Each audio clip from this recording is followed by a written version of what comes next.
Hey, folks, and welcome back to Glenn and Adrian's Rock Talk. That's Adrian. And that's Glenn.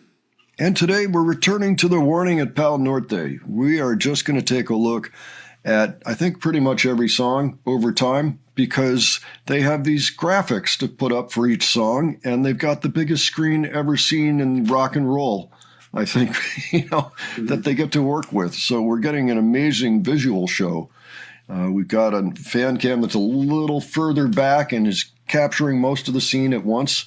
It's actually pretty far back and still can't get the entire visual presentation because that's how big it is.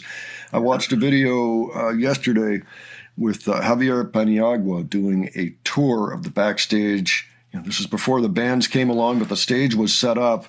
And it turns out that screen has 1,920 square meters of space. All right, square meters. So that's like 10 square feet, I think. So times 1920, so like 19,000 square feet, roughly. 20,000 square feet, somewhere in there. So big. So, Adrian, what do you think so far of this show? We're going to watch Sick today, of course. I hope I said. Oh, man. That huge setup that they have, and it's also from better shows I've seen. It's like probably one of the best shows I've seen, actually. A very strong show, yeah. And even the sound's pretty good. I mean, the camera's far enough back that you don't get the normal problems you do with cameras from iPhones or whatever, because, you're hearing the system really well. Yeah.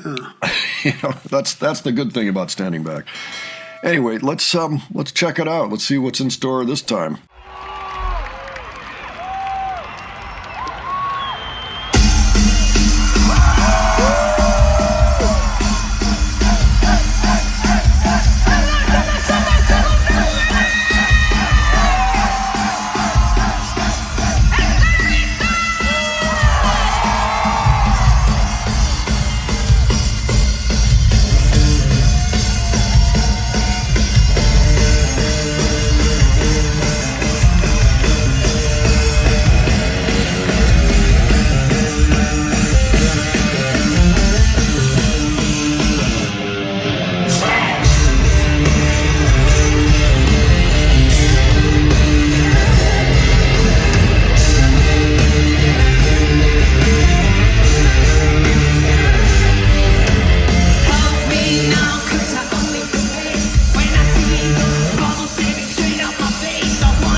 Well, that was fun.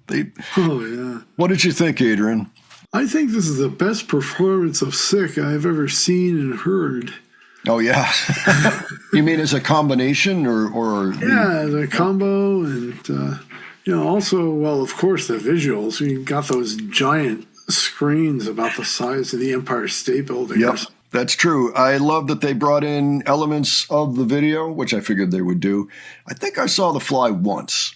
Just a little cameo somewhere. It was very brief, and I could be mistaken. It might have just been some other effect overlapping or something, but it was cool. And right thing to do. This is why it's good sometimes to have those backing tracks where at least you've got a very particular tempo, even just a click track, actually, because then you can sync up your visuals, and you can sync up songs that you had at a specific tempo 2 years ago, and you're playing them today at the same tempo, and there you go.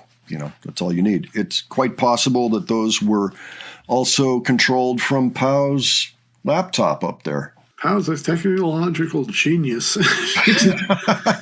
Design all these shows, these visuals, and everything else. There was a funny moment recently I took a look at, and somebody was trying to talk to her while she's working on the laptop, at her throne there. Not during the show, but during sound check, and she's like, "Trabajando." Like, get out of here, I'm working. And it's a lot, and she does an admirable job. Don't even notice, how much she's taking on back there. But yeah, I loved it. I thought those were good visuals. I liked also how the masking was going on in there, which means, you can get the band in there and then there's something behind them.